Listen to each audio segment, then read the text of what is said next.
বিশ্বাস করুন, কোন পীর সাহেব, কোন খাজা বাবা কিয়ামতের দিন আপনার আমার উপকারে আসবে না, আসবে না, আসবে না।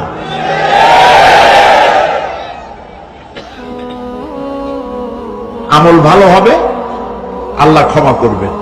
আমল ভালো নাই, পীর সাহেবরা কিচ্ছু করতে পারবেন না। কেউ কেউ মনে করেন পীর সাহেব আমার সুপারিশ করবেন, কিয়ামতের দিন আপনারাই দেখবেন ওনাদের সুপারিশ কে করে। কিয়ামতের দিন আল্লাহ পাক আরো পরিষ্কার করে বলছেন, লান তানফাকুম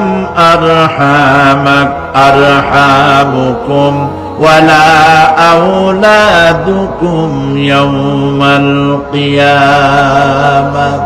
কিয়ামতের দিন সন্তান সন্ততি আর সম্পদ কোনো কাজে লাগবে না, এগুলি কোনো উপকার হবে না মানুষের জন্য। আর সেখানে উৎকোচেরও কোনো কারবার চলবে না। এই পৃথিবীতে উৎকোচ দিয়ে অনেক কাম করা যায়, কিন্তু কিয়ামতে